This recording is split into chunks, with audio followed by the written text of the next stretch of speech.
Ok, então, muito bem-vindos e bem-vindas todos para mais esta edição do Café Consciência. É um prazer estar com todos aqui e com o nosso convidado desta noite, que é a prata da casa. Eu me apresento, sou a Karen Cardoso, diretora adjunta da Escola de Saúde Pública do Rio Grande do Sul, da nossa Secretaria de Estado de Saúde, também chefe da divisão de pesquisa da ESP, e que executa, né, juntamente com esta equipe fantástica de servidores que estão com a gente nessa transmissão, Alexandre Gamba, proporcionando este momento de reflexão sobre temáticas da saúde. Então, sejam todos muito bem-vindos e vamos proceder a nossas boas-vindas ao nosso convidado de hoje, que é a prata da casa, né? Dr. Elson Romeu Farias. Seja muito bem-vindo a esta edição do Café Consciência, né? Começamos em outubro de 2021 e todos os meses, na segunda quarta-feira do mês, às 18 horas, né? Começamos as nossas palestras sempre com um convidado de prestígio, né? Alguém que tem algo a dizer em relação à ciência. E o nosso convidado de hoje é o professor Dr. Elson Romeu Farias, que fez a defesa da sua tese de doutorado há pouquíssimo tempo. É docente do curso de medicina na UBRA, né? Especialista em saúde da Escola de Saúde Pública da Secretaria Estadual de Saúde do Rio Grande do Sul, médico de família e comunidade, e traz hoje uma temática muito interessante, muito importante, que é o foco da sua tese, o tema da sua tese, intitulada Presença de anticorpos anti-SARS-CoV-2 e os fatores associados em um município do sul do Brasil. Então, seja muito bem-vindo, doutor Elson, para este Café Consciência no final da tarde de quarta-feira, né? E nós temos até às 19 horas para a sua apresentação e abrimos um espaço depois para finalizar com as perguntas. Tá ótimo. Muito obrigado, diretora Karen. Obrigado pela lembrança e pelo convite. Me sinto muito honrado de estar em casa fazendo essa apresentação e essa conversa, principalmente nesse cenário, né, de políticas públicas que precisam ser baseadas e informadas por evidência. E antes de mais nada, né, a gente sempre fica pensando, né, quando vai fazer uma apresentação em que é de uma tese, né, que é aquele percurso, né, de pesquisa e que tem que seguir uma série de rituais. Eu fiz algumas adaptações aqui para a gente não ficar cansativo para algumas coisas e deixei ela como marco, né? Marco que eu digo nesse momento de pandemia, porque a gente está acompanhando a velocidade, né, da evolução do vírus e do enfrentamento, e muitos pararam de usar máscara, né? Então a gente está vendo que a gente precisa ainda ser mais efetivo na nossa comunicação, na saúde pública, com os nossos achados. Então eu fiz um percurso aqui de imagens, professor Gamba, se o senhor puder colocar aí.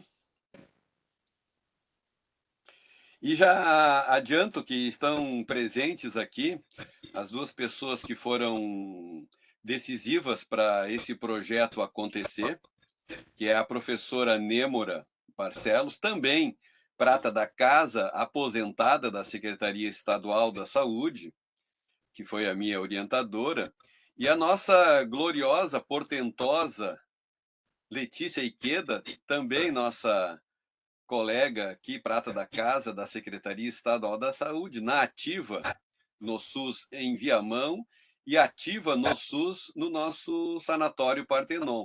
Agradeço as duas a estarem aqui, né, nessa atividade que a gente vai compartilhar essa trajetória que elas me pegaram pela mãozinha, né, como toda boa orientadora e co-orientadora. E também, não sei se já está aqui, a Michele Santos, que é a minha parceira de trajetória dentro da pesquisa, porque esse tema, né, de presença de anticorpos anti-SARS-CoV-2 gerou, né, até agora uma tese de doutorado e uma dissertação de mestrado, que é da Michele Santos, que infelizmente ela não vai poder estar aqui com a gente para compartilhar. Ela tem uma atividade familiar que já estava há muito tempo agendada, que não conseguiu. Talvez ela entre para dar um oi aqui para a gente. Então, vamos dar início a esse passeio que a gente fez, né, desde 2020 até agora. O próximo, Alexandre. Então, como a gente já falou, né, isso aqui tudo está inserido num percurso de uma tese de doutorado, né? Então, a Unicinos, que é a casa que me abrigou para o doutorado, como vocês devem imaginar, o projeto ele foi adaptado, né, de um grande projeto de pesquisa que foi realizado na cidade de Esteio. Seguinte, Gamba. Então, meu roteiro, pretendo fazer essa viagem desde o tema até a finalização de 2 artigos para publicação, que é um dos requisitos, né, além de todos os outros, do PPG de Saúde Coletiva da Unicinos. O próximo. Então, o tema, ele apareceu em 2020, como todos sentimos, né, na pele. Ele veio, né, lá em 2020 na lógica de pouca produção científica, e as coisas que estavam aparecendo eram muitas de fora da nossa realidade. Então, a gente escolheu esse tema pela relevância epidemiológica e por esses fatores que estão ao redor desta pandemia, e o quanto que a gente precisava estudar a adoção de estratégias não farmacológicas. Então, nós juntamos toda essa quantidade de coisas que estava acontecendo no mundo e trouxemos para a nossa realidade. E aqui é importante trazer para a escola, né, que tem um grupo, né, formativo, né, que é a residência, especialização, os projetos, o setor de pesquisa, né, que é muito importante, como a diretora apontou, né, que a gente tem um fluxo e uma lógica. Então, aqui está a primeira aula, né, uma descrição boa, né, do que nos levou a fazer esta pesquisa. O seguinte. Então, como a gente está num programa de saúde coletiva, a nossa grande contribuição foi articular este conhecimento, né, desta pandemia, do enfrentamento à pandemia, com o que nós estávamos aqui no Brasil vivendo especificamente, né, que é a transição epidemiológica, as doenças crônicas, o envelhecimento da população, toda a questão dos transtornos mentais, isso que alguns autores chamaram, né, de não só uma pandemia, mas uma sindemia, outras pandemias associadas a essa avalanche que foi a infecção, a Covid, na vida de todos nós. O seguinte, lembrando que nós escrevemos esse projeto que gerou as publicações em 2020. Nós não tínhamos nenhuma medicação específica, repito, não tínhamos nenhuma medicação específica e estávamos sem vacina na época que nós desenhamos esse projeto. Seguinte. Então, né, esse gráfico ele circulou pelo mundo em 2020. Ninguém publicou ele assim na época. A gente foi indo pelo WhatsApp, Twitter, redes sociais. Então, ele estava expressando lá em 2020 o que eles imaginavam que ia acontecer com a Covid, né? Óbvio que não aconteceu tudo isso, né? Porque a gente veio onda em cima de onda e agora nós estamos com outras variantes, mas na época a gente estava muito preocupado, todos nós, né? De como é que nós íamos enfrentar e principalmente, né? Onde teria o principal embate, que era lá na atenção primária. E paradoxalmente ficou tudo fechado em grande parte do serviço. Seguinte. Então, nessa caracterização do nosso projeto, da justificativa, né, esta imagem expressa muito o que a sociedade estava falando naquele primeiro quadrimestre de 2020, né, achatar a curva para a gente diminuir o impacto no sistema de saúde. O seguinte, e também, né, a gente foi aprendendo com outras infecções, né, de como é que era a característica desse vírus, né, do SARS-CoV-2, e como é que a gente poderia fazer alguma pesquisa. Então, a sociedade toda, né, aquela quantidade de pesquisas que foram delineadas ali no primeiro trimestre de 2020, né, até chegar num ponto que nós decidimos fazer aqui, que é fazer o estudo dos anticorpos para a gente imaginar alguma proposta de política pública. Seguinte. Então, assim, né, nós selecionei essas imagens do contexto que foi escrito o projeto, né, como é que a ciência ia responder essa situação calamitosa que todos estávamos, né, vivendo, com aquelas mortes, alguns países corpos pela janela, né, os enterros, as famílias não podendo enterrar seus familiares. O seguinte, né, a gente teve que assumir, né, a sociedade civil assumir a divulgação também, né, porque o Estado ficou omisso, o Estado ente estatal nacional se omitiu, e aqui nós tivemos que ter consórcio de mídia para divulgar para as pessoas como é que estava a situação da Covid. Seguinte. E até que surgiu a vacina. Então, no contexto dos nossos dados que eu vou apresentar, a gente não tinha vacina, só tivemos em 2021, que foi um divisor de águas para todos nós aqui, com essa velocidade fantástica da ciência, até a gente conseguir, em menos de um ano, ter a vacina. Seguinte.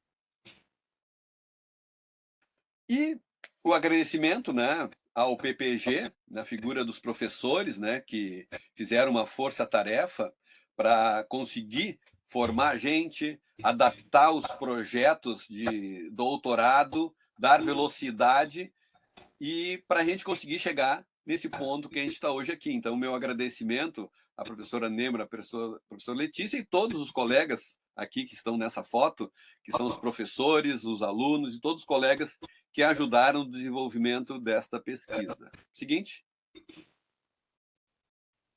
Né? E nós sabemos, né, que a gente, quando vai esgrimando os dados e vai coletando os dados e vai vendo que a pandemia, a gente achava que ia terminar ali, que a gente ia conseguir nos primeiros 6 meses dominar tudo, a gente viu que não era nada disso. Né? Nosso sabre de luz teve que ficar mais forte para enfrentar esse vírus. Seguinte. Então, né, como eu já falei, vou pular essa aqui. Minha tese de doutoramento, né, foi esse estudo da presença de anticorpos anti-SARS-CoV-2 e os fatores associados no município de Esteio. Vamos ao seguinte. Escolhemos Esteio por quê? Porque foi um conjunto de fatores, né, de um projeto que é este interinstitucional, né, que ele foi chamado, né, um grande guarda-chuva que a gente chamou de projeto GPS Covid, né, que é um percurso epidemiológico, genômico e clínico, né, do SARS-CoV causador da Covid. Então, esse foi o grande projeto que foi escrito para ser apresentado e foi apresentado para a nossa fomentadora, a FAPERGS, né, mas infelizmente a gente não ganhou, mas o projeto foi tocado, independente, né, e realizamos ele de maio até dezembro de 2020 na cidade de Esteio, né, que a gente teve um envolvimento pesado, maciço da gestão municipal para que a gente conseguisse desenhar no nível municipal coisas que a gente estava vendo do nível nacional, que a gente via a equipe de Pelotas fazendo lá o projeto nacional. Seguinte.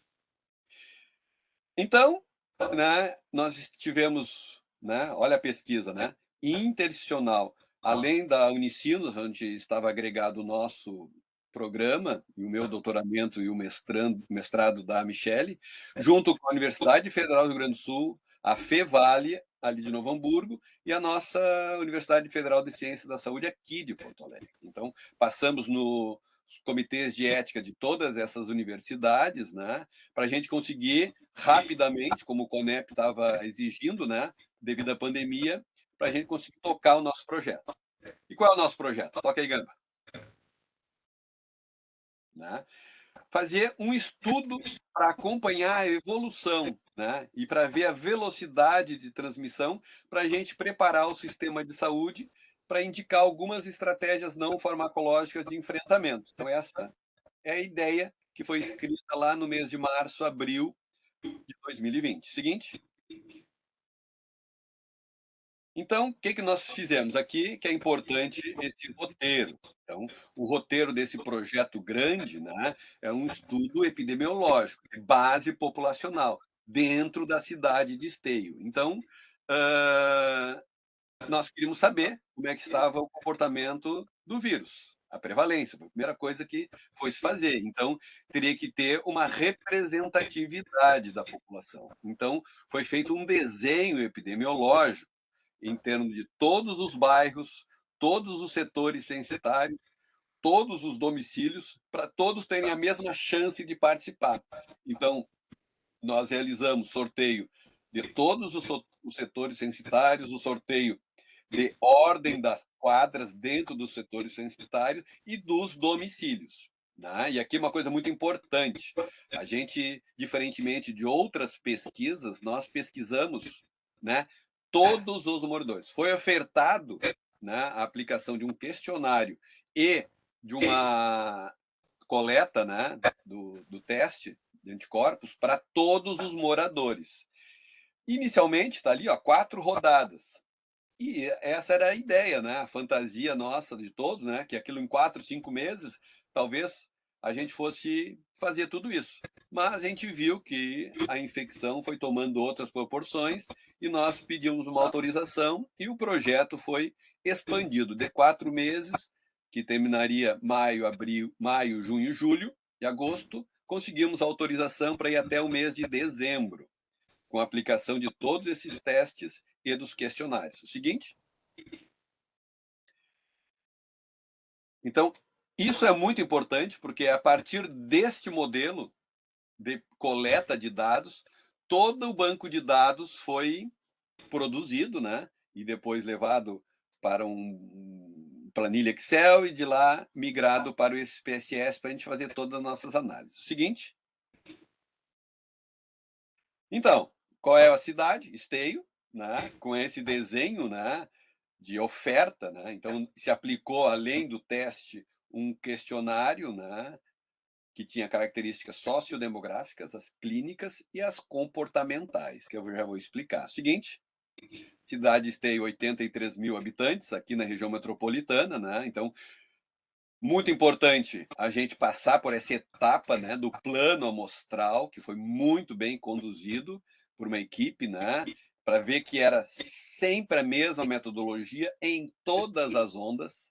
A cada 15 dias, a equipe de campo ia para fazer a entrevista e a coleta na casa das pessoas. Então, se fez uma robustez, né, estatística, né, com esses dados, para a gente entender que a gente ia para cada etapa, para cada 15 dias, selecionar 550 pessoas e que a gente olhasse a representatividade desses 30 setores e que também eles fossem estratificados, né, pelo tamanho da população em cada um dos bairros. Então, esse modelo ele se repetiu durante todas as semanas. Seguinte.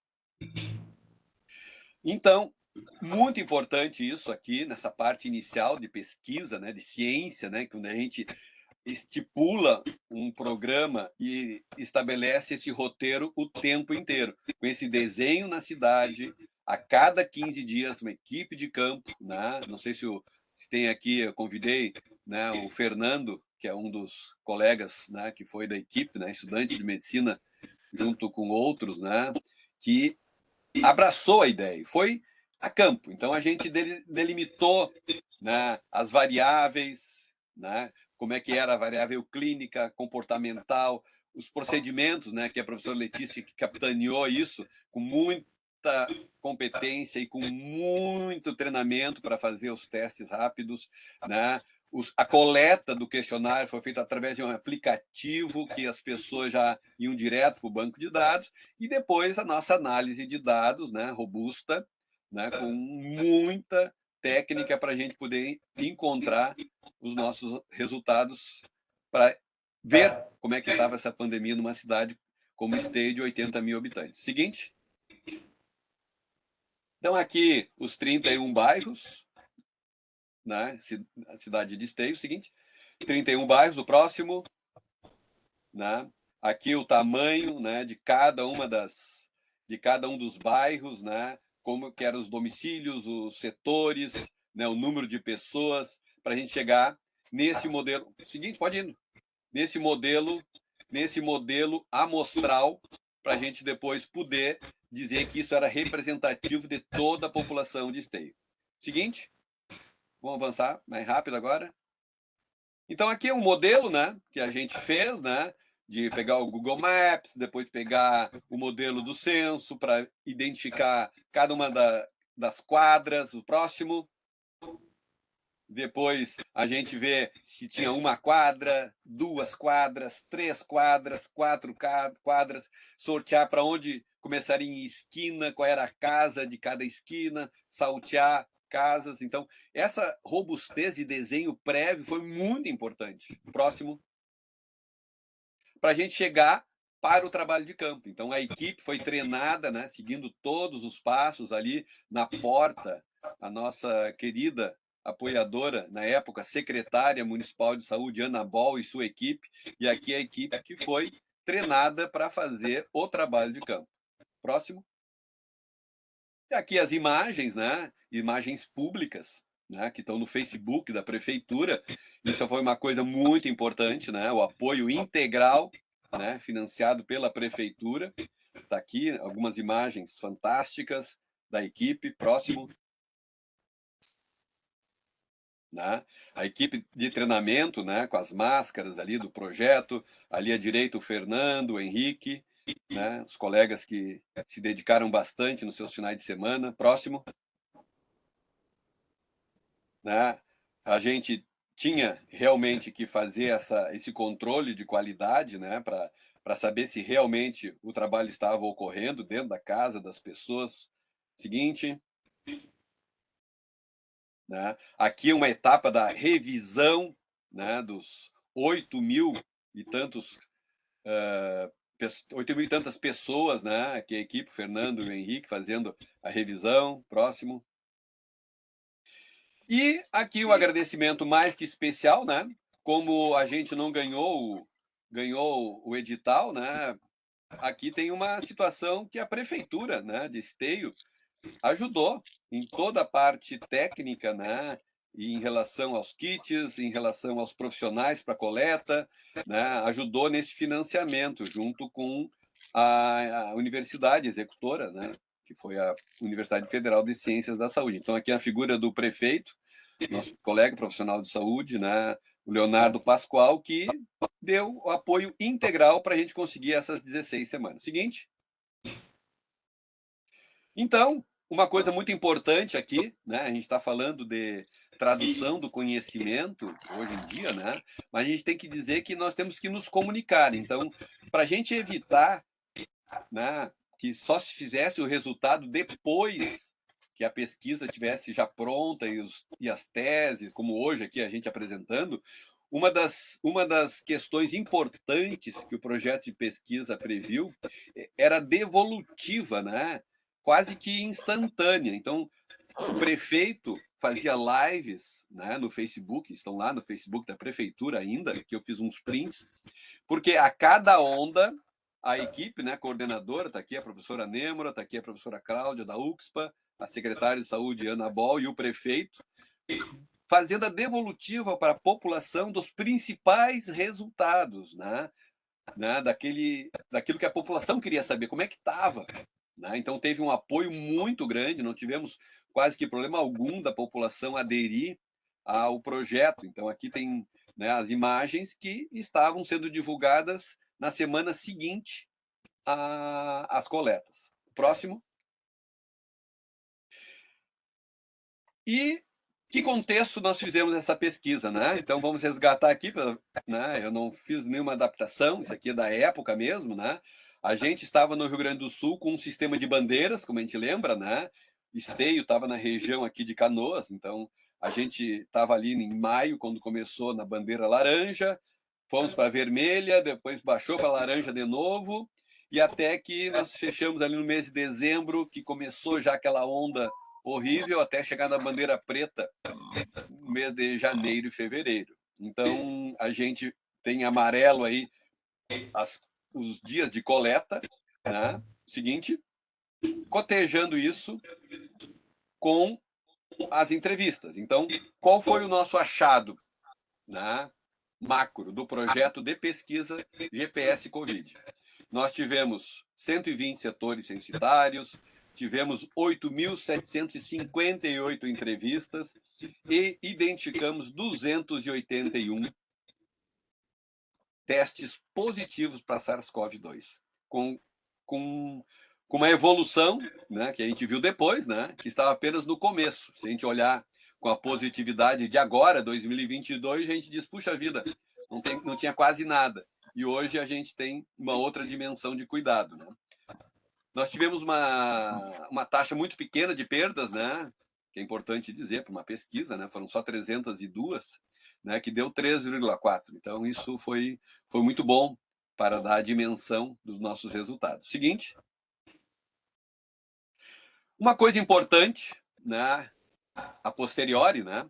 A gente foi ver, né, o quanto que os nossos testes positivos batiam com a evolução dos casos reais. O que eram casos reais? Aquilo que foram notificados. Então, aqui está um exemplo, né, que tem ali desde o início, né, do primeiro caso, no mês de março, dia 16, lá em Esteio, até o dia 21 de dezembro, foram 196. Então, tivemos um pico ali em novembro de 335.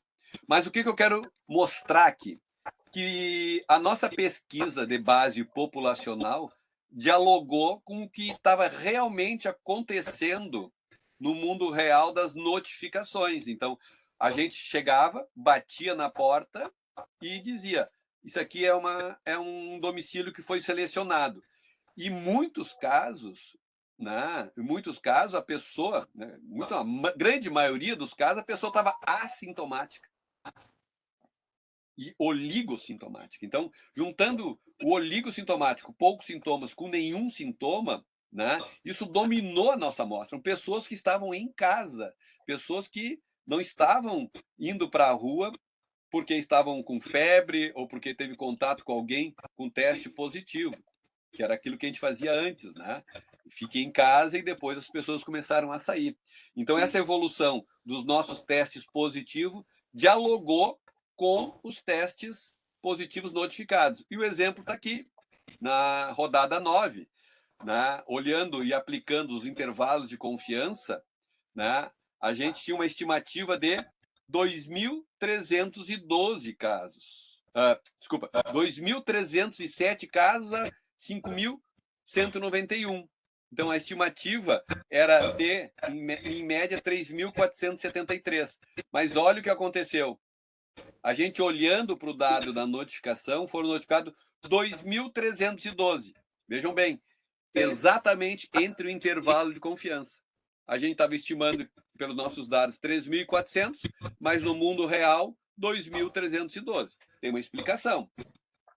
A pandemia silenciosa, que significava pessoas positivas que estavam em casa assintomáticas, que explicam esse volume maior. Então, isso é muito importante, uma pesquisa, e para a ciência, né, que a gente conseguiu aqui, né, fazer uma comprovação do que estava acontecendo na nossa captura de assintomáticos com aqueles que estavam procurando o serviço de saúde e fazendo o teste. Então, o achado real estava dentro do nosso intervalo de confiança.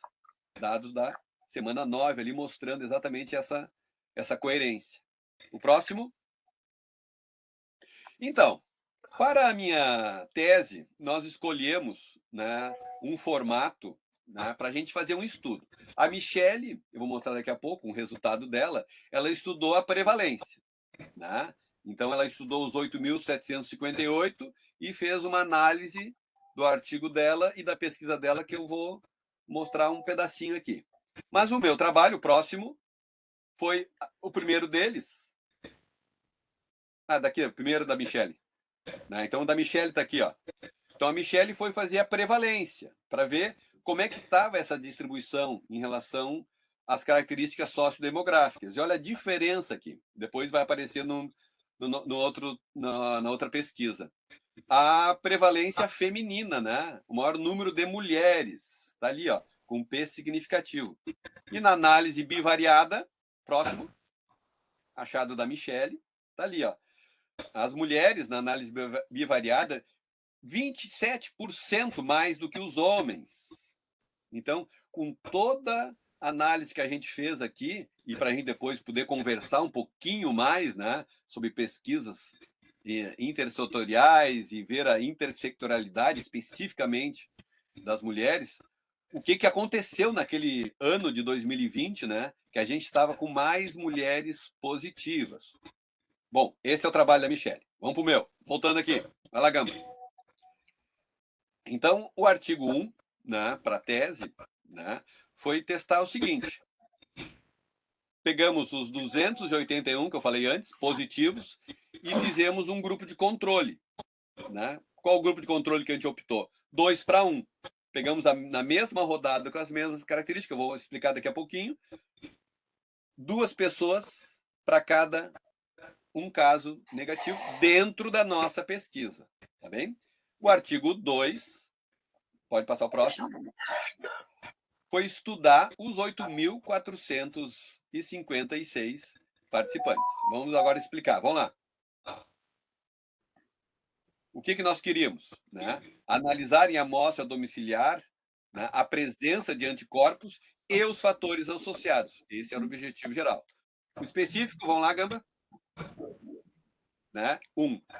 Analisar os casos identificados com anticorpos e aqueles que não tinham anticorpos, quanto a características demográficas e socioeconômicas. Artigo 1. E o artigo 2, a gente investigar a associação entre esses aspectos, né, relacionados a medidas não farmacológicas, distanciamento e isolamento, no nível individual, com o nível contextual, né, a partir dos dados do IBGE.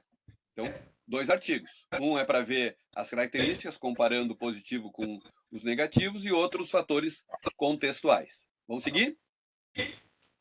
Então, a nossa hipótese era que as pessoas que saem de casa, lembrando, as bandeiras, não respeitando o distanciamento social, têm maior probabilidade de exame positivo.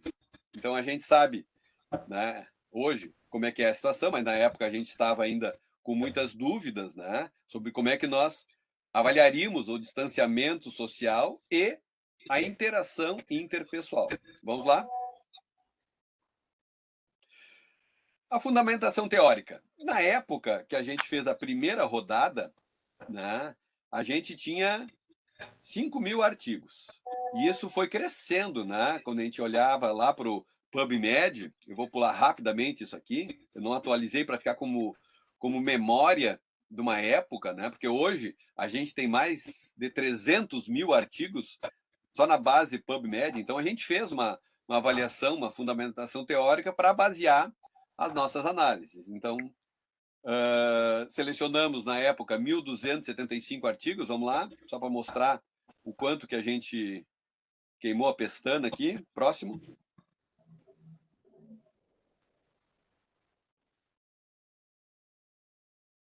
Próximo.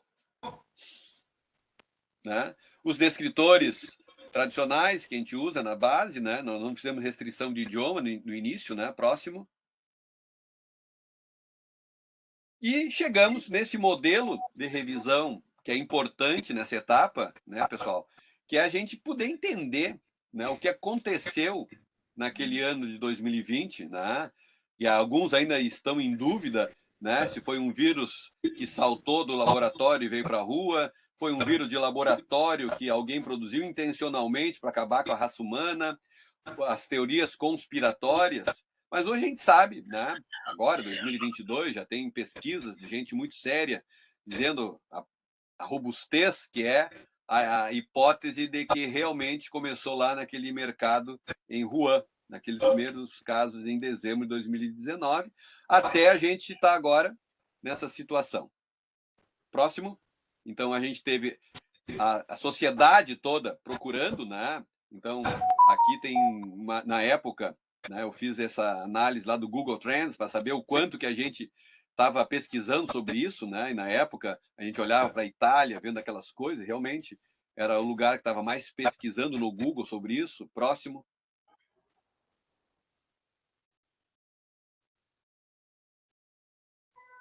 Então, gente, né, a pandemia está aí, o vírus veio para ficar com a gente aí por um bom tempo, né? Próximo. Está ali a origem, lá em Wuhan, já está consolidado o conhecimento, quase que pacificado, né?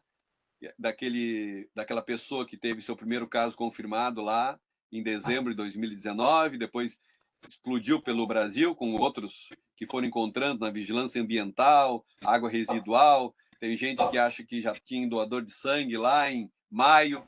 Então, são coisas que estão aí para a ciência elucidar. Vamos embora. E aqui está uma questão muito importante que na época a gente tinha um pouco conhecimento, né? Que é essas variantes, né? Avanço Que próximo aí, poderia né? O fechar quanto que veio do um SARS-CoV, dos que veio do microfones. SARS-CoV-2, vai o próximo. Foi Antônio, evoluindo esse vírus, né? Foi acho que teu modificando, microfone está aberto, Antônio. né? As variantes, próximo.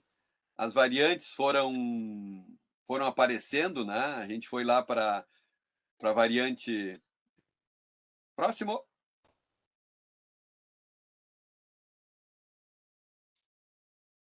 Né?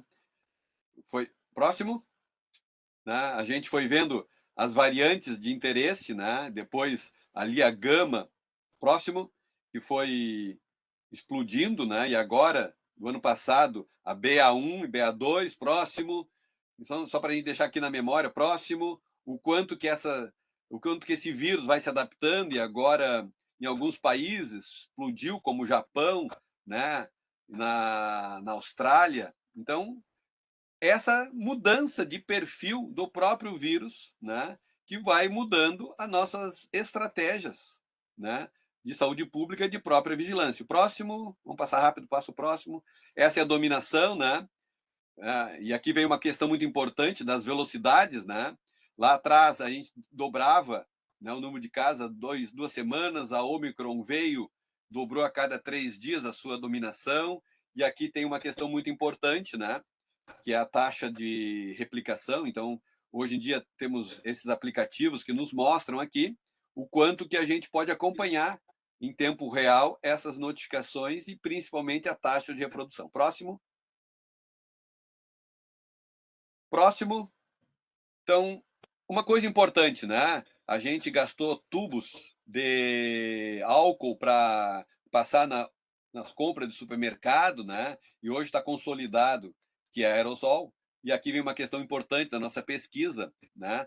A gente, quando fez isso tudo, não estava com a máscara reconhecida e consolidada. Então, todos os nossos dados aqui, a gente não conseguiu, né?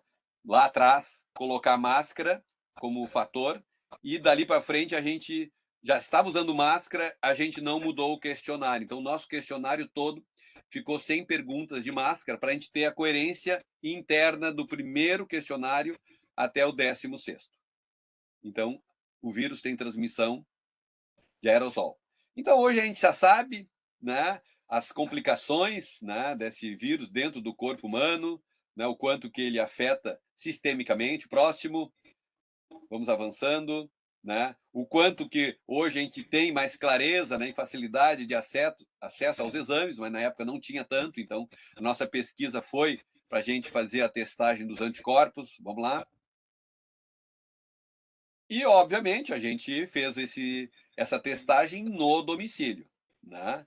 E, muito importante, né? Todos esses casos que nós fizemos aqui foram remetidos para a Secretaria Municipal de Saúde de Esteio, que fez o encaminhamento dentro do Sistema Único de Saúde, de acordo com as regras de vigilância e realização de PCR e acompanhamento. Próximo.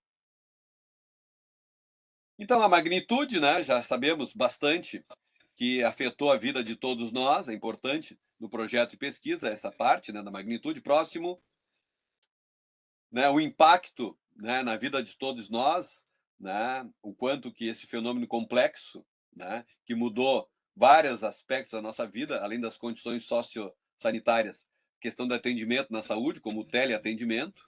Próximo. E, por último, próximo, o quanto que a Covid, né, lá atrás a gente chamava de novo normal, né? A gente tem que cuidar com essa terminologia do novo normal. A gente, na realidade, não teve o novo normal. Alguns acabaram achando que acabou a pandemia e nós, na saúde pública, ainda com a nossa frequência ainda de vacinação, testagem, uso de máscara e orientando as pessoas. Vamos lá para o último?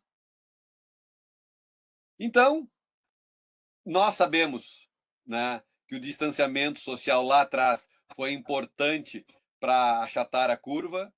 Próximo, para desacelerar, né? Então, nós sabíamos que as medidas não farmacológicas tinham um papel muito grande. Próximo,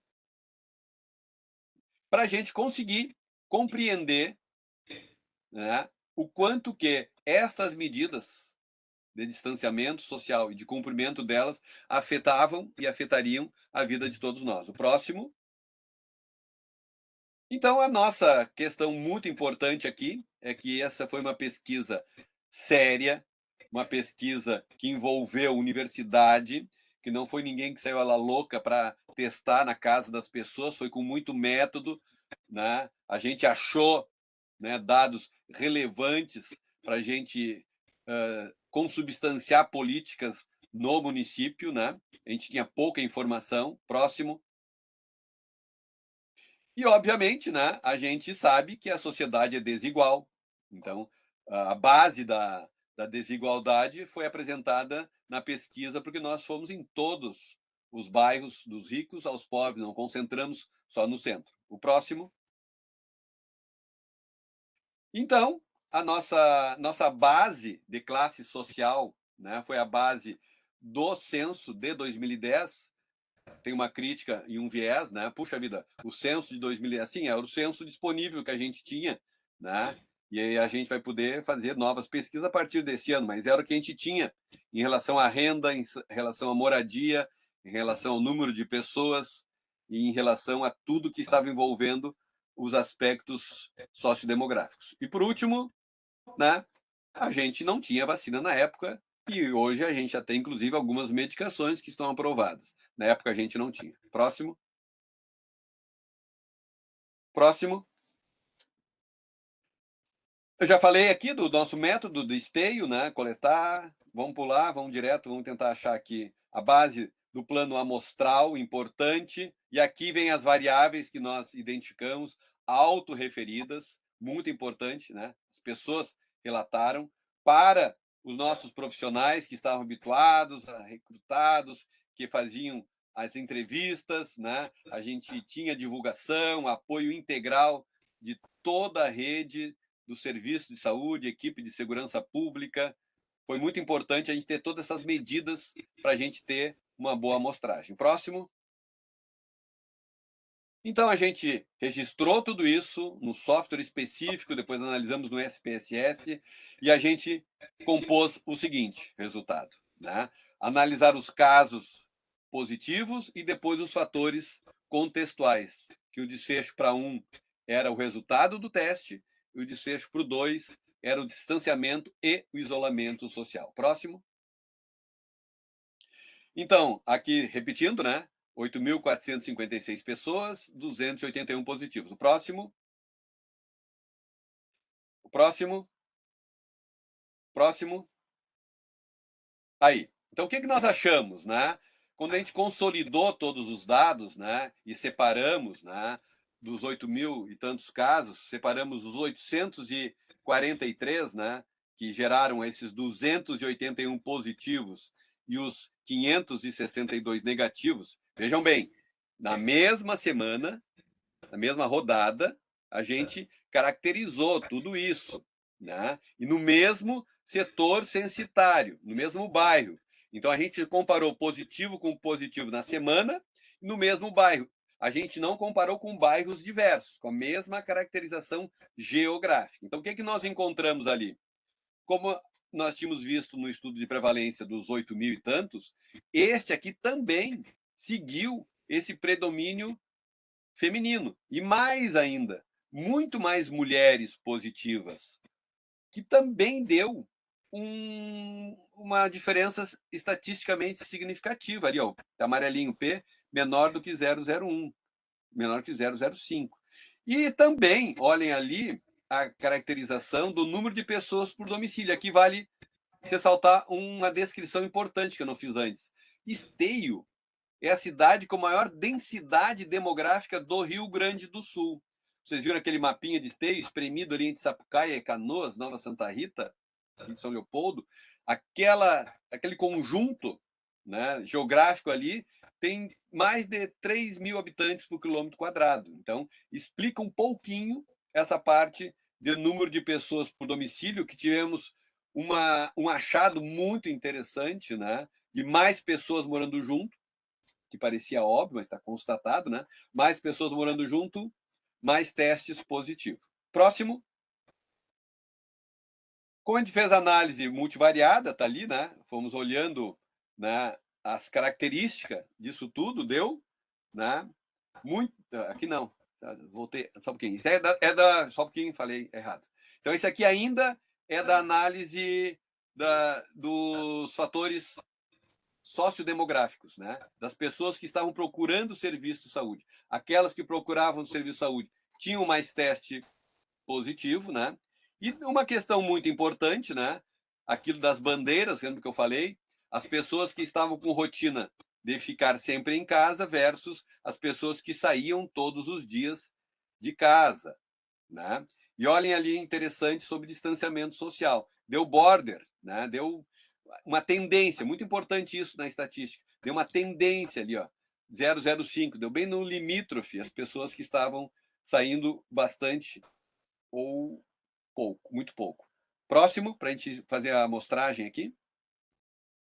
Está aqui a análise ajustada, né? Então, o que a gente entendeu aqui, né, da análise ajustada? Que realmente as mulheres tinham maior teste positivo, confirmado nessa análise. E ali o número de pessoas. Então, nosso grande achado, nossa grande contribuição para a gente fazer uma discussão potente é que características que essa pandemia teve, assim como outros estudos mostraram, né, que afetou mais as mulheres, mesmo numa base grande de 8.000 pessoas, mesmo numa base pequena, comparando positivo com negativo.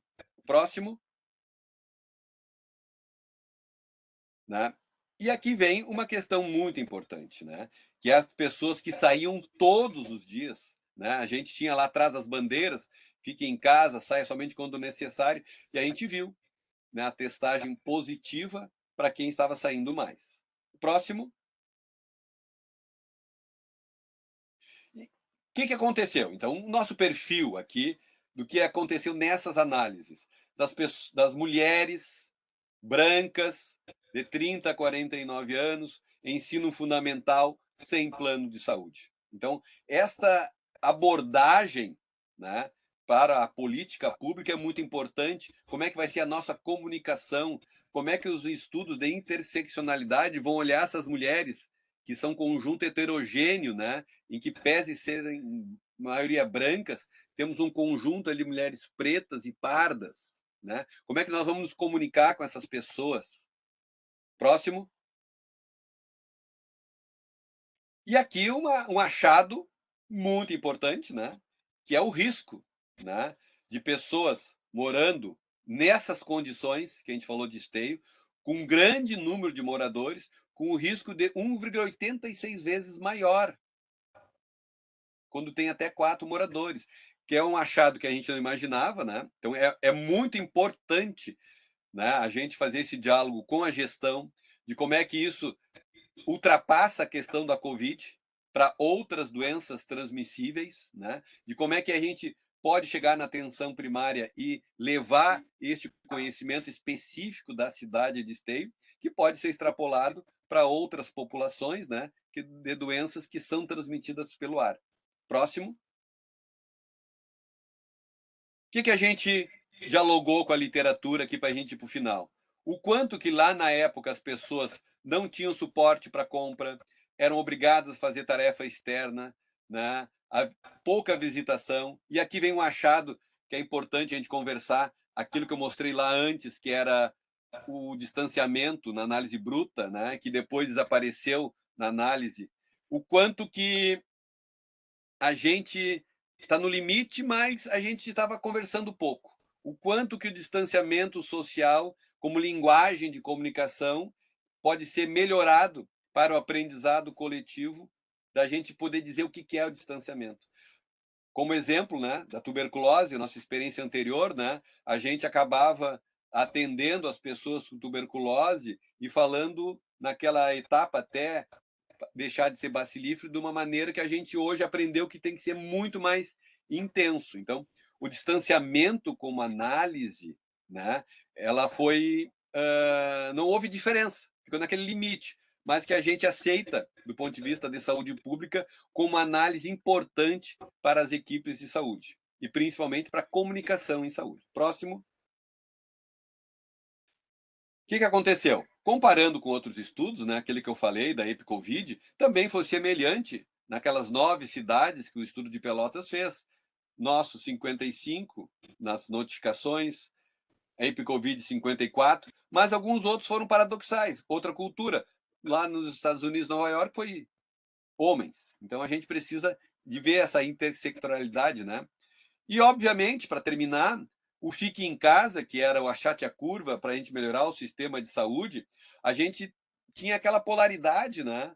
Fique em casa, tá, mas saúde, depois economia, como é que era o constrangimento, né? O que a gente constrangeu algumas pessoas e nós pudemos provocar a vulneração, né? Mais ainda das populações vulneráveis, né? As condições de moradia, né? Melhorar, como é que a gente vai ter política pública para essas populações e a gente acabar cuidando muito de fazer um excesso, um exagero de só focar no componente biológico, né? A gente tem toda a discussão importante do modelo biopsicossocial, mas a gente acabou focando muito lá os investimentos nesse componente biológico, lembrem, né? A vacina, a gente precisa da vacina, fazer teste, o remédio, vai dar remédio que não funciona, vai dar. Gastamos muito tempo somente no componente biológico. Acho que tem mais um, vamos ver. Aí. Então, uma coisa importante, né, de aprendizado para nós da política de saúde, né, o quanto que aquelas bandeiras, né, que a gente estava comunicando de uma maneira, depois elas foram abandonadas, né, mas na época era o que nós tínhamos de modelo da política pública, o quanto que a gente tem que discutir, né, o papel da mulher, né, a invisibilidade dessa jornada e o quanto que a gente acabou, né, falando do isolamento e acabou piorando a situação de saúde de mais pessoas, né? E aquilo que a gente fala muito da tecnologia social, né? O quanto que a gente vai dialogar com as interações, com aquilo que é evitável e aquilo que não é evitável. A gente acabou, na época, trabalhando muito, muito com todo o grupo populacional como se fosse homogêneo. A gente não conseguiu chegar lá. Papel da atenção primária que ficou desarticulada naquele momento. E aí uma discussão importante, né? Que são as limitações, né? Que eu tenho que dizer aqui, como ciência, nós estamos no café com ciência, nós utilizamos um teste que era interpretativo, né? Nós temos ali que o teste não era 100%, tinha ainda questão dos falsos negativos. A gente não estava, no início, recomendando máscara, infelizmente, apareceu depois. E a nossa hipótese, que pode ser constatada ou não, mas era baseada nas pessoas. Né? Volta um pouquinho ali, importante dizer, viés de memória, né? E a questão do constrangimento. Próximo. Então, o seguinte foi mais sobre as recomendações. Como é que estavam as pessoas aderindo às recomendações? Passa aí, vamos avançar. Avançando, avançando, avança aí, avança aí, avança aí. Então, volta e volta só para ver o resultado. Então, o que é que a gente viu? A gente olhou os 8.456 e fez o isolamento como desfecho, pessoal. Desfecho, isolamento, fique em casa. A gente identificou, né, daqueles que estavam adultos, né, 6.700 pessoas que estavam nessa característica, né? Então a gente viu que o desfecho, a prevalência de isolamento dentro desses 6.700 foi de quase 70%, com esse intervalo aí de 67% a 70%. Então, o que significou? A grande maioria, 2 em cada 3, conseguiram atender aquilo que estava dizendo em relação ao fique em casa, ao fique isolado. Próximo. Né? Essas são as características, né? O quanto que a gente viu da renda, né? Lembrando que a renda média lá estava em R$ 4.500, né? A gente tinha, lembrando que em 2010 era 450 e a gente fez a categorização. Então, a gente viu que estava mais ou menos homogênea essa distribuição dentro dos setores, próximo, para chegar nos nossos resultados. Né? O que estava associado com a possibilidade de manter o isolamento? Veja bem, a gente olhou a cor de pele e foi autorreferida. As pessoas que disseram qual é a cor da sua pele e não foi os pesquisadores que marcaram. Então a gente categorizou na mesma lógica do IBGE. E a gente viu que não teve nenhuma associação da cor de pele com a possibilidade de manter o isolamento. Preto, parda, amarelo, indígena. O que estava associado? Ser mulher, os indivíduos de 30 a 49 anos, né? As pessoas com ensino médio, o número de moradores maior que a média local, e sempre se manteve essa associação com a recomendação em relação àqueles fatores contextuais que a gente colocou no modelo. Esses fatores contextuais, junto com a renda e a cor de pele branca, né, e tinha uma associação com a possibilidade de se isolar. Mas quando a gente olhou na análise lá, bruta, a gente olhou depois dentro da análise estatística, desapareceu lá no ajustamento. Próximo, vamos ver se a gente aparece aqui. Está aqui. Então está aqui a distribuição, né, do predomínio em cada uma das variáveis. O próximo, com o odds ratio ajustado, está aqui. Então, apareceu aqui volta aí. Volta aí só para explicar aqui. Então, ali em amarelo, as diferenças, né, do sexo, né, da idade, maior naquela faixa etária, das mulheres, né, que estavam com maior possibilidade, e depois aquilo que estava, a gente achava que tinha uma contribuição, que eram os fatores contextuais ali, que estão em amarelo, que depois desaparecem ali, a renda, desaparece as mulheres não brancas, né, preta, parda, indígena e amarela, desaparece quando a gente faz o ajuste. Próximo. Então, essa característica de esteio, próximo, que a gente já viu ali para finalizar. Então, aqui. Então, a gente tem uma associação à probabilidade na análise bruta, mas sem significado na hora de olhar os dados contextuais. Então, o isolamento e o número de moradores que a gente viu no primeiro trabalho, quando a gente foi ver os fatores contextuais, não houve nenhuma diferença. Seguinte, uma reflexão aqui, né, das pessoas com mais de 50 anos, né, que é aquelas que estavam, né, a nossa hipótese de discussão, não conseguiam manter o isolamento em relação às pessoas com menos de 50 anos, né? Aí vem uma questão importante para a gente refletir, né?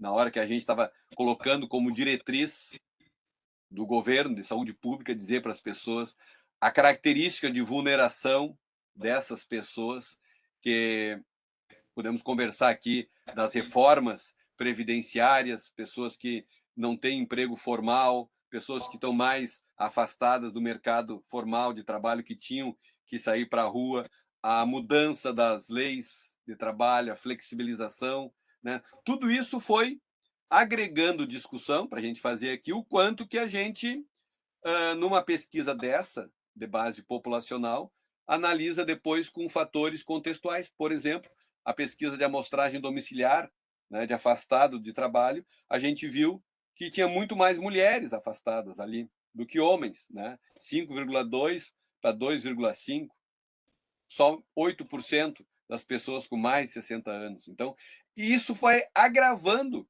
toda essa desigualdade, todas as iniquidades que nós já tínhamos antes da pandemia, e a pandemia veio e escrachou na nossa cara todas essas desigualdades. Próximo. E termino aqui com esse ponto forte, né?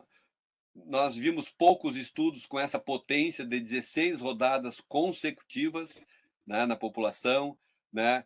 A gente viu sempre toda a população com chance de participar, e aquelas limitações do estudo de base territorial, né, em que utilizou o censo de 2010 e as questões do viés de memória, que as pessoas tinham que lembrar algumas coisas, exceto o teste. E por último,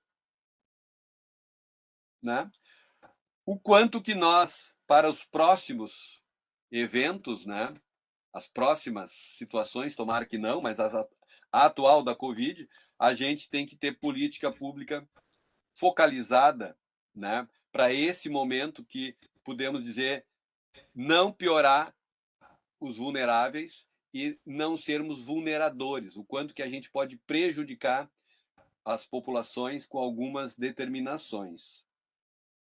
E aí entra as nossas recomendações, né, mais qualitativas. Próximo. E nós sabemos, né, que as recomendações científicas, né, que o nosso estudo também contribuiu com o que a sociedade está dizendo hoje, para cada um de nós aqui presente, né, prestar atenção sempre nos indicadores da sua comunidade, tenha sempre máscara de alta qualidade à mão, melhor, no rosto, recomendar o autoteste para quem conseguir, reforço da vacina sempre para quem é elegível, tenha o oxímetro em casa, sempre um plano B para quem tiver possibilidade para fazer o tratamento com antirretrovirais, e também tem um plano B para a sua vida nos seus eventos sociais e suas viagens, devido à positividade da Covid. E por último, última tela.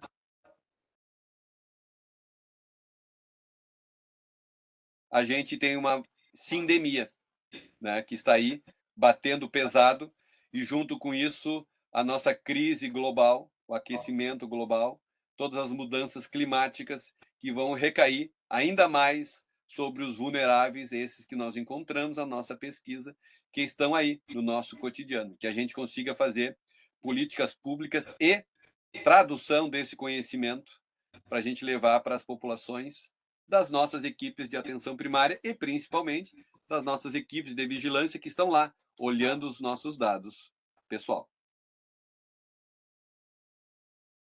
Muito bem. Essa foi a trajetória. Muito obrigado mais uma vez, professora Nêmara, professora Letícia, Karen e colegas, por ajudar o compartilhamento desse pedacinho do nosso conhecimento, para a gente poder conversar aqui sobre os achados, sobre o delineamento da pesquisa e um pouquinho sobre o que nós, da Secretaria da Saúde, como pesquisa, como política de pesquisa, podemos aprender para os próximos eventos e os atuais, para a gente poder colocar todas as nossas pessoas aqui envolvidas, né? E olho muito para a equipe da escola e junto com as equipes de vigilância e lá das políticas de saúde, a gente poder fazer mais trabalho na linha de olhar os nossos dados, né, professora Letícia, que está fazendo outros projetos, né, que está no front da secretaria, né? A professora lembra também, mas ela está numa outra dimensão, não está no nosso braço dentro da secretaria, está num outro momento de consultor, mas eu acredito muito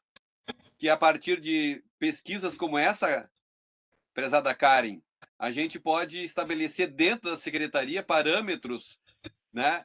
E a gente foi financiado totalmente pelo SUS municipal, que a gente possa criar pesquisas e linhas de pesquisa dentro da secretaria para a gente abastecer as próprias políticas. Com certeza. Muito obrigado Antes pela da paciência. gente. Desculpa Sim, a não, atrapalhação no início ali acho do Erenildo, que que não conseguiu muito, dominar nosso amigo Muito iOS. importante a tua contribuição, Elson, com a Obrigado. tua tese de doutorado. Antes de abrir para perguntas, nós temos mais alguns minutos para perguntas. Eu gostaria de avisar a todos os residentes que estão assistindo, tá? Que como sempre, o Café Consciência ele é gravado, tá? E se por acaso, né, hoje não passou o Forms para vocês assinalarem a frequência, tá? A gravação ela é verificada quem é que de fato então está presente, porque não são muitas pessoas, mas a gente faz essa leitura, nós já fizemos isso e mandamos o relatório para a residência. Então, por gentileza, todos os residentes que estão aqui, coloquem apenas isto, a lotação, né, de qual programa que são, para que a gente identifique com mais facilidade, tá bem? E não se preocupem, porque como é gravado, né, eu já dei uma atribuição para a pessoa responsável por isso. Neste momento, enquanto toda a frequência não é devidamente registrada, tá? O Café Consciência ainda não fica disponível. Como vocês sabem, nós estamos em período eleitoral e pode haver algum atraso em relação a isso até a liberação deste evento, né, de palestra, no nosso YouTube, tá bem? Então, nós temos algumas questões que passam por análise antes de serem liberadas, tá? Por conta do período eleitoral. Então, assim que forem registradas e enviadas todas as frequências, tá? Na sequência, tá? Que eu ainda não sei o prazo disto, tá? Porque depende de aprovação, tá? Se pode ser liberado ou não, fica disponível no YouTube da escola, bem? Então, eu agradeço a compreensão, porque estamos num momento que é diferenciado, que termina só no final de outubro. Então, há algumas limitações e algumas restrições e análises para liberação de conteúdos online, tá bem?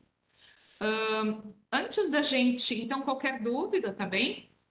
Acho que ficou já resolvida essa questão da frequência que apareceu.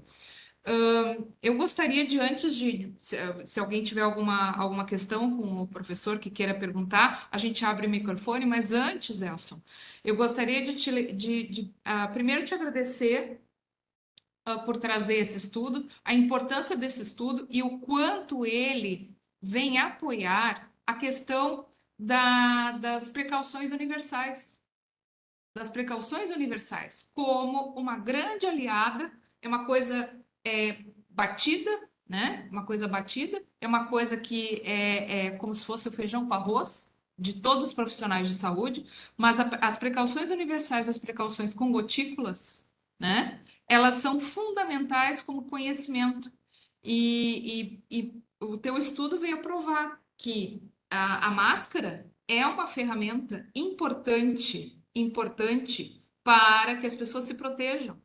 E este conhecimento, quando ele é adquirido pelo profissional de saúde, antes mesmo que haja recomendação, a gente vai usar máscara, porque já entendeu, já sabe, já tem o conhecimento, além do público que é leigo, né, que entende que a máscara é uma barreira para qualquer vírus que seja desconhecido, né? Então, isto é que salvou a vida de muita gente, provavelmente salvou a minha vida quando em 2 de abril de 2020, na primeira vez que eu saí de casa para comprar alguma coisa, eu improvisei uma máscara, o mais segura que eu podia na época.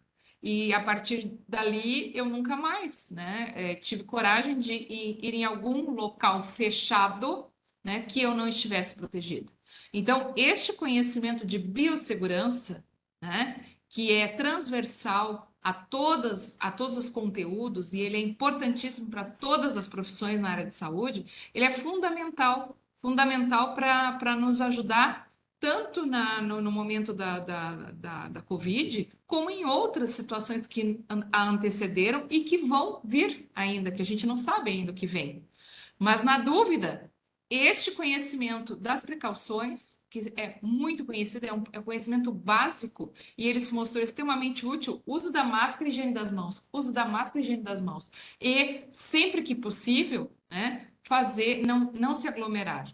E é óbvio que num país como o nosso, né, com essa grande desigualdade social, né, e educacional que nós temos, né, as políticas públicas, elas são fundamentais para dar suporte às ações dos profissionais de saúde, porque realmente a população, ela depende, né, do conhecimento e do financiamento dessas políticas para se manter com boas condições de saúde e a gente evitar uma série de outros eventos. Mas, só para finalizar minha fala, nós temos algumas coisas bem importantes acontecendo, e uma delas, que comemoramos muito hoje, né, esta semana, foi o cadastramento da Escola de Saúde Pública, né, com o apoio do comitê gestor, que já vinha trabalhando, né, nisto, com a divisão de pesquisa e o comitê de ética, né, para o cadastramento da escola no diretório de grupos de pesquisa do CNPq. Então, oficialmente, fomos cadastrados e agora vamos iniciar o processo de organização deste fluxo, né?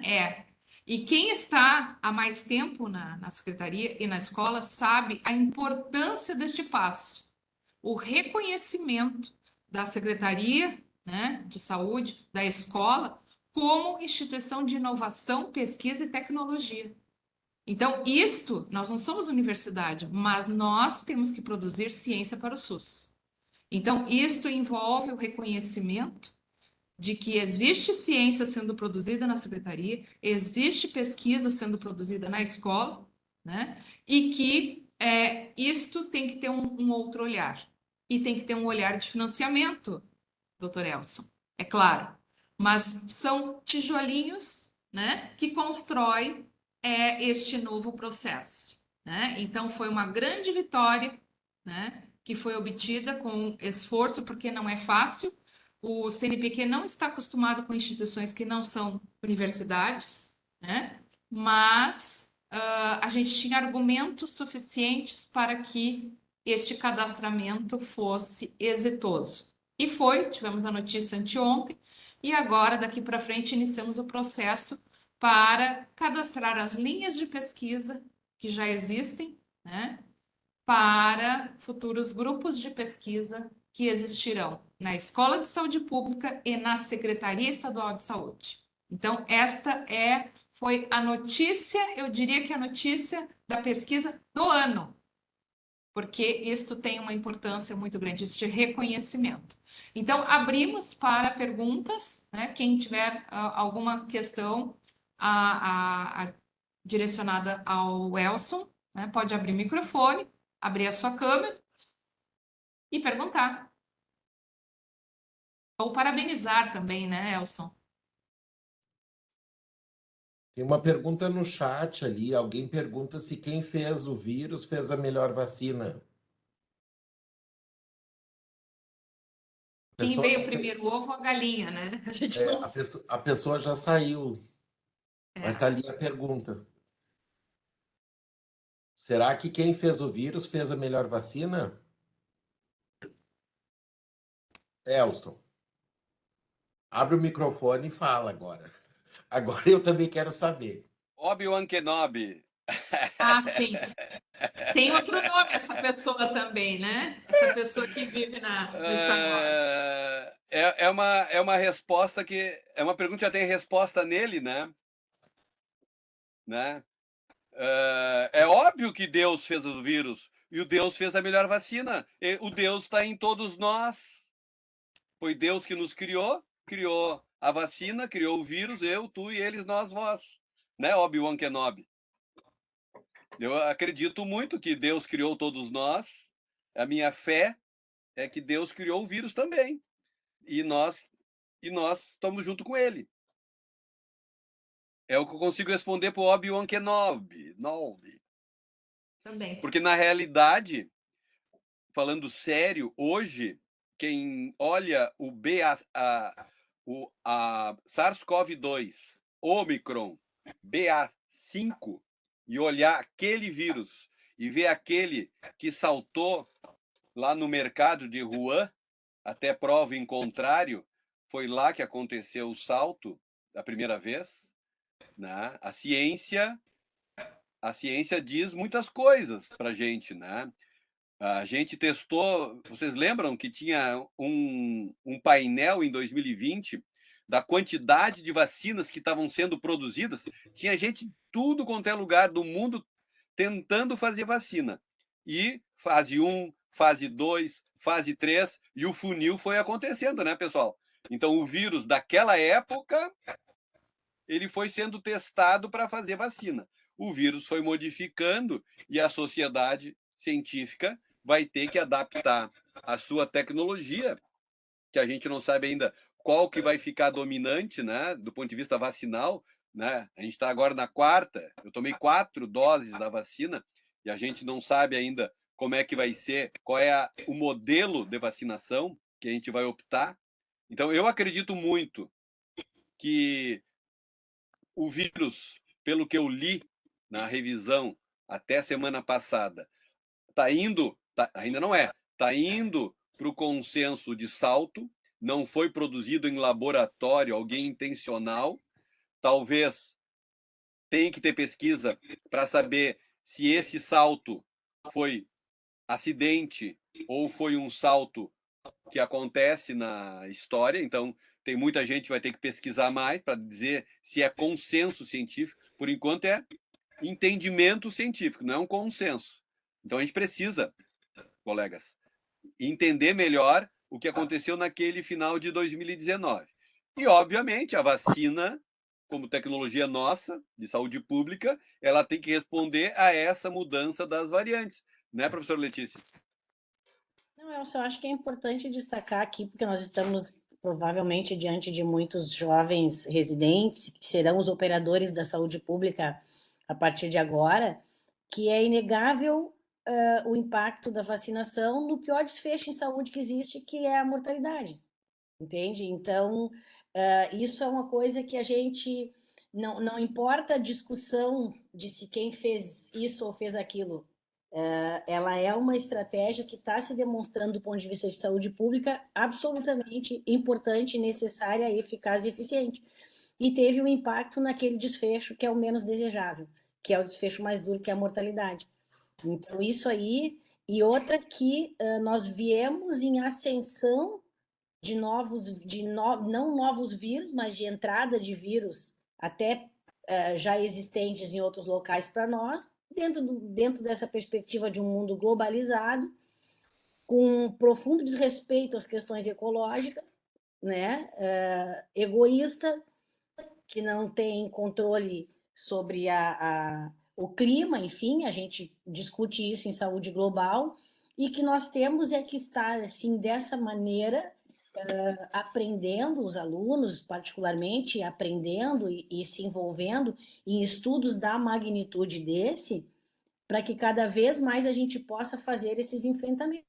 Porque esse não foi o primeiro vírus avassalador, Não nós será estamos o último. agora entrando, monkeypox está crescendo, não vai tomar provavelmente as proporções da Covid, até pelo modo de transmissão que tem se apresentado agora, até pela patogenicidade que é diferente, mas é mais um vírus, e lá em alguns lugares do nosso mundinho nós temos aí ebola, Lassa vírus, Melburg e mais um monte de outros que há muitos anos atrás se restringiam a determinados lugares, mas que hoje que tu viaja de avião de qualquer ponto a qualquer ponto em 12 horas, eles vão viajar, né?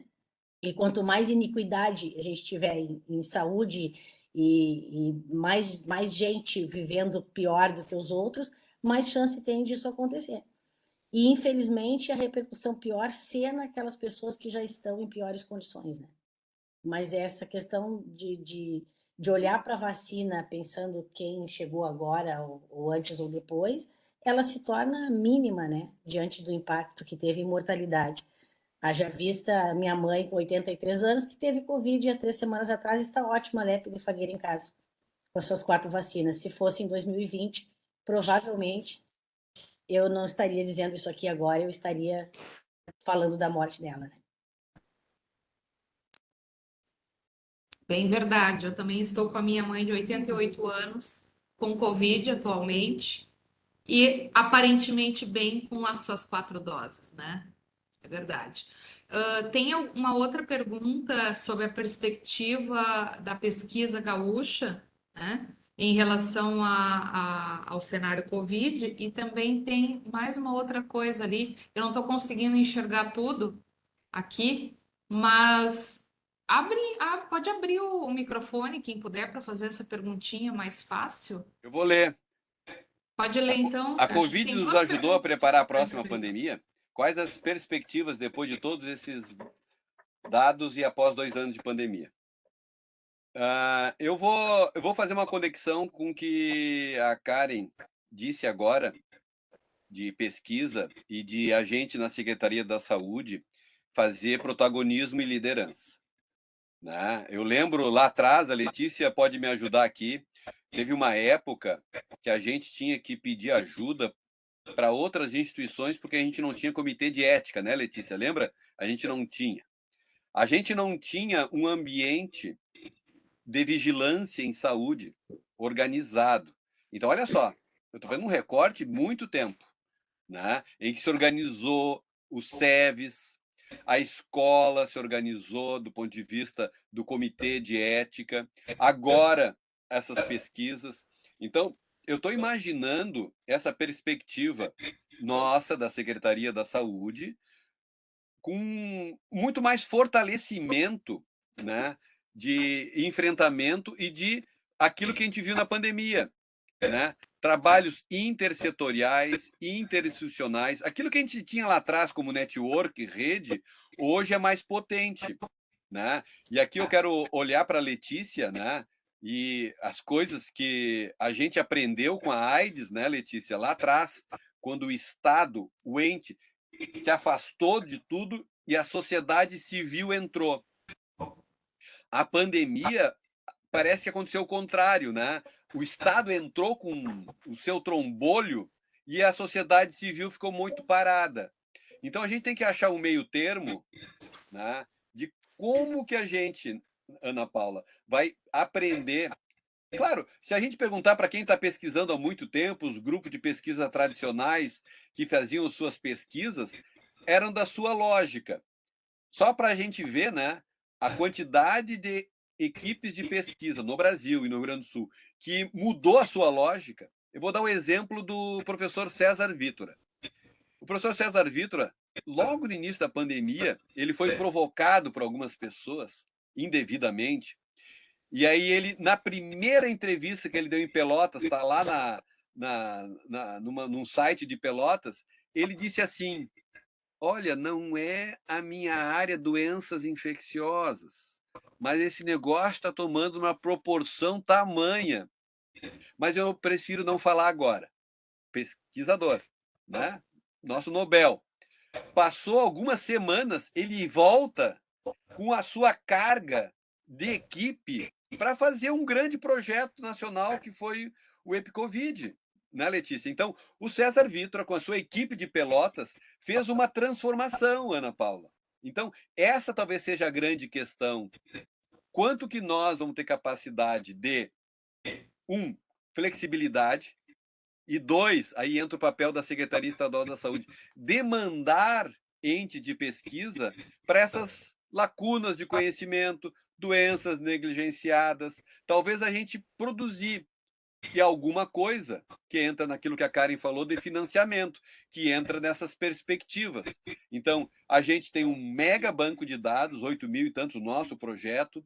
A gente tem o SEVES, né? Quem olha as publicações do SEVES vê que a gente tem muito material e a gente tem muitos PhDs na secretaria como especialistas. Então, talvez agora a gente possa usar essa marca, Karen, de Covid, entre aspas, do que aconteceu, a escola, com toda essa mudança que a gente vai poder agregar, aí mudam algumas coisas de RH, né? A Letícia está lá no Sanatório Partenon produzindo pesquisa, sendo base de pesquisa, né, Letícia, para o mundo de AIDS, publicações internacionais. Então, olhar isso, né? O quanto que a AIDS nos ensinou até aqui, o quanto que a Covid vai nos ensinar até aqui, e agora essa geração que está vindo já, opa, como é que nós vamos aprender né, com doenças que estão negligenciadas, que a gente não fique demandado pela corrida. A gente tem que demandar. Não ducor, duco. Exatamente, não do corduco. Não sou conduzido, conduzo. Esta é um ótimo lema, né? A Letícia, acho que queria falar mais alguma coisa? Não, Não, quem é? eu queria, Sim. eu queria destacar aqui, professora, diretora, isso que o Elson falou e que tu trouxeste, na minha opinião, o mais equipado, maior e mais promissor grupo de pesquisa que o Estado do Rio Grande do Sul pode ter em saúde pública é a gente, é a Secretaria de Saúde, porque Exato, nós temos tudo o que precisa para uma pesquisa. Sem uma exato, pila a mais na nossa vida, a gente tem tudo que a gente precisa. Por quê? Porque nós temos a primeira coisa que dá o start em qualquer pesquisa, que é o problema de pesquisa. Nós não temos um problema de pesquisa, nós temos uma biblioteca de problemas de pesquisa. Mas o exato. que nos acontece geralmente? Nós somos consumidos pela demanda das coisas tradicionais da secretaria e a gente fica respondendo a tantas e tantas e tantas coisas que, do ponto de vista da produção científica, a gente acaba sendo delegado pelos outros de fora. Nós temos o maior banco de dados, ele é nosso. Nós temos o problema, nós temos o maior banco de dados, nós temos as inteligências, a gente nem sabe, mas assim, ó, não tem. Para a senhora ter uma ideia, professora, só no setor que eu coordeno no Sanatório Partenon, que é um pedaço do Sanatório Partenon, nós temos hoje. Eu sou doutora, o Paulinho recém saiu, é doutor. Na época, há 4 anos atrás, nós tínhamos uns 4 ou 5 doutores em coisa de. Nós tínhamos mais doutor do que sala para doutor, com doutorado. Eu tenho hoje 2 mestras, as enfermeiras quase. Tem pouca enfermeira hoje no sanatório, mas 30% delas são mestras, e destas mestras nós temos metade fazendo doutorado e produzindo coisas maravilhosas. Então, eu acho que a gente tem muita condição e a gente não aproveita dessa condição, né? E a gente não protagoniza no nível que a gente deveria protagonizar. SEVES nem Exatamente. se fala, que é absurdo o que tem lá de conhecimento, de inteligência, de produto. E eu acho também, professora, que falta é a gente fazer de nós, desses vários setores, um coletivo no que tange a produção do conhecimento. Eu Porque a acho gente que não se um caminho reconhece. se desenha agora, Letícia, com esta questão do reconhecimento e do diretório de grupos de pesquisa, tá? Esses grupos de pesquisa serão da secretaria também. Então, acho que um caminho se desenha para se começar a fazer uma construção coletiva de conhecimento, onde a secretaria é a proponente dos projetos. Então, este é um trabalho só para quem está acompanhando hoje, desculpa, Elson, agora acho que é importante, isso é uma necessidade que todos saibam cada vez mais, né? O grupo que hoje compõe o Comitê Gestor da Política de Pesquisa, que veio após o grupo que o antecedeu, né, que fez uma construção muito importante, muito interessante, também fez esse entendimento, Letícia, de que nós precisávamos, aos poucos, construir uma estrutura mais fortalecida, né, mais reconhecida da secretaria, para que todo esse cabedal de conhecimento, essa riqueza de recursos humanos, que são mais de 1.200 servidores que têm algum tipo de titulação, né, na secretaria, acho que agora nós temos mais de 1.200, que pudessem, de fato, abranger estas pautas de pesquisa, porque os problemas do SUS somos nós que sabemos, nós é que conhecemos, e nós é que podemos propor. Então, fazendo essa interpretação, este grupo que está à frente e que eu presido este comitê, né, desde 2020, nós começamos a tomar algumas ações para tijolo por tijolo, conforme disse, né, fazer esta estrutura.